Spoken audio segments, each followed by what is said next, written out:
Hi guys, thank you so much for clicking on this video. I'm so excited to be starting this new series on my channel where I read to you guys. Basically, I decided to do this because I thought there would be somebody out there that would enjoy hearing some short stories, or I thought maybe you guys had children and you don't have time to read to them, so you could just play these videos for them. I'm mainly going to be reading short fairy tales either from this classic fairy tale book or a Disney fairy tale book or the Grimm's Brother fairy tale book, just short things like that. You can also listen to these in the car. You can listen to them like a podcast.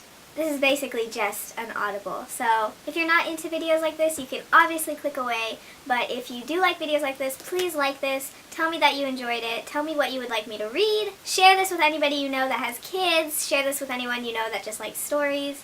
And I'm just going to jump into it. Thank you again for watching, and please subscribe because I'm going to make a ton more of these. The Three Little Pigs from the Green Fairy Book. There was once upon a time a pig who lived with her 3 children on a large, comfortable, old-fashioned farm. The eldest of the little pigs was called Brownie, the second Whitney, and the youngest and best-looking Blackie. Now Brownie was a very dirty little pig, and I'm sorry to say spent most of his time rolling and wallowing in the mud. He was never so happy as on a wet day when the mud in the farmyard got soft and thick and slab. Then he would steal away from his mother's side and find the muddiest place in the yard, would roll about in it, and thoroughly enjoy himself. His mother often found fault with him for this and would shake her head sadly and say, "Ah, Brownie, someday you will be sorry that you did not obey your old mother." But no words of advice or warning could cure Brownie of his bad habits. Whitey was quite a clever little pig, but she was greedy. She was always thinking of her food and looking forward to her dinner, and when the farm girl was seen carrying the pails across the yard, she would rise up on her hind legs and dance and caper with excitement. As soon as the food was poured into the trough, she jostled Blackie and Brownie out of the way in eagerness to get the best and biggest bits for herself. Her mother often scolded her for her selfishness and told her that someday she would suffer for being so greedy and grabbing.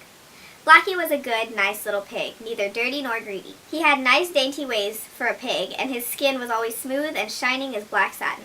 He was much cleverer than Brownie and Whitey, and his mother's heart used to swell with pride when she heard the farmers' friends say to each other that someday the little black fellow would be a prize pig. Now the time came when the mother's pig felt old and feeble and near her end. One day she called the 3 little pigs round her and said, "My children, I feel that I am growing old and weak, and that I shall not live long. Before I die, I should like to build a house for each of you, as this dear old sty in which we live so happily will be given to a new family of pigs, and you will have to turn out. Now, Brownie, what sort of house would you like to have?" "A house of mud," replies Brownie, looking longingly at the wet puddle in the corner of the yard. "And you, Whitey?" said the mother pig in a rather sad voice, for she was disappointed that Brownie had made such a foolish choice. "A house of cabbage," answered Whitney with a mouth full, and scarcely raising her snout out of the trough in which she was grubbing for some potato parings. "Foolish, foolish child," said the mother pig, looking quite distressed. "And you, Blackie?" turning to her youngest son. "What sort of house shall I order for you?" "A house of brick, please, mother, as it will be warmer in the winter and cool in the summer and safe all year round." "That is a sensible little pig," replied his mother, looking fondly at him. "I will see that the 3 houses are got ready at once. And now, one last piece of advice. You have heard me talk of our old enemy the fox. When he hears that I am dead, he is sure to try and get a hold of you, to carry you off to his den. He is very sly and will no doubt disguise himself and pretend to be a friend. But whatever you do, you must promise not to let him enter your house on any pretext whatsoever." And the little pigs readily promised, for they had always had a great fear of the fox, of whom they had heard many terrible tales.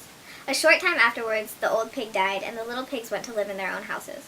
Brownie was quite delighted with his soft mud walls and with the clay floor, which soon looked like nothing but a big pile of mud. But that was what Brownie enjoyed, and he was happy as possible, rolling all day and making himself in such a mess. One day, as he was lying half asleep in the mud, he heard a soft knock at the door, and a gentle voice said, "May I come in, Master Brownie? I want to see your beautiful new house." "Who are you?" said Brownie, starting up in a fright, for though the voice sounded gentle, he was sure it was a feigned one, and he feared it was the fox. "I'm a friend come to call on you," answered the voice. "No, no," replied Brownie. "I don't believe you are a friend. You are the wicked fox, against whom our mother warned us. I won't let you in." "Oh ho! Is that the way you answer me?" said the fox, speaking very roughly in his natural voice. "We shall soon see who is the master here." And with his paws he set to work and scraped a hole in the soft mud walls. A moment later he had jumped through and, catching Brownie by his neck, flung him on his shoulders and trotted off with him to his den. Next day, as Whitney was munching a few leaves of cabbage off of the corner of her house, the fox stole up to her door, determined to carry her off to join her brother in his den.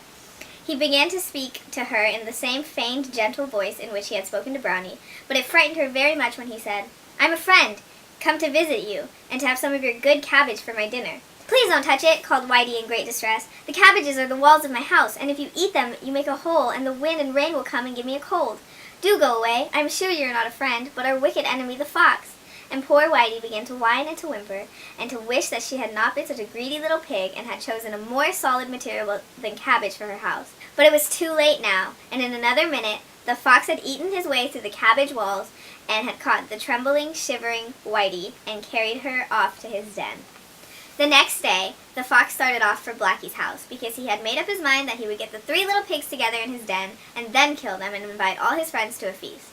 But when he reached the brick house, he found that the door was bolted and barred, so in his sly manner he began. "Do let me in, dear Blackie. I have bought you presents of some eggs that I picked up in the farmyard on my way here." "No, no, Mr. Fox," replied Blackie. "I am not going to open my door to you. I know your cunning ways. You have carried off poor Brownie and Whitey, but you are not going to get me." At this, the fox was so angry that he dashed with all his force against the wall and tried to knock it down. But it was too strong and well built.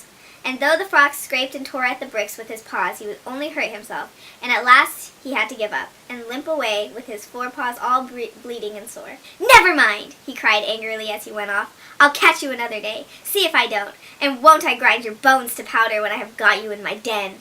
And he snarled fiercely and showed his teeth. Next day, Blackie had to go into the neighboring town to do some marketing and to buy a big kettle. As he was walking home with it slung over his shoulder, he heard a sound of steps stealthily creeping after him. For a moment, his heart stood still with fear, and then a happy thought came to him. He had just reached the top of the hill and could see his own little house nestling at the foot of it among the trees. In a moment, he snatched the lid off the kettle and had jumped in himself. Coiling himself round, he lay quite snug in the bottom of the kettle, while with his foreleg he managed to put the lid on, so that he was entirely hidden. With a little kick from the inside, he started the kettle off, and down the hill it rolled, full tilt, and when the fox came up, all that he saw was a large black kettle spinning over the ground at a great pace. Very much disappointed, he was just going to turn away when he saw that the kettle stopped close to the brick house, and in a moment later, Blackie jumped out of it and escaped with the kettle into the house, when he barred and bolted the door and put the shutter up over the window. "Oh!" exclaimed the fox to himself. "You think you will escape me that way, do you? We shall soon see about that, my friend." And very quietly and stealthily he prowled round the house looking for some way to climb on the roof. In the meantime, Blackie had filled the kettle with water, and having put it on fire, sat down quietly waiting for it to boil. Just as the kettle was beginning to sing and steam to come out of the spout, he heard a sound like a soft, muffled step, patter, patter, patter, overhead, and the next moment the fox's head and forepaws were seen coming down the chimney. But Blackie very wisely had not put the lid on the kettle, and with a yelp of pain, the fox fell into the boiling water, and before he could escape, Blackie had plopped the lid on, and the fox was scalded to death. How gruesome! As soon as he was sure that their wicked enemy was really dead, and could do them no further harm, Blackie started off to rescue Brownie and Whitey. As he approached the den, he heard piteous grunts and squeals from his poor little brother and sister, who lived in constant terror of the fox killing and eating them. But when they saw Blackie appear at the entrance to their den, their joys knew no bound. He quickly found a sharp stone and cut the cords by which they were tied to the stake in the ground, and then all 3 of them started off together for Blackie's house, where they lived happily ever after, and Brownie quite gave up rolling in mud, and Whitney ceased to be greedy, for they never forgot how nearly these faults had brought them to an ultimate end. Thank you guys so much for watching this video. I hope you enjoyed that story. I guess the message there is don't be greedy and don't play in mud.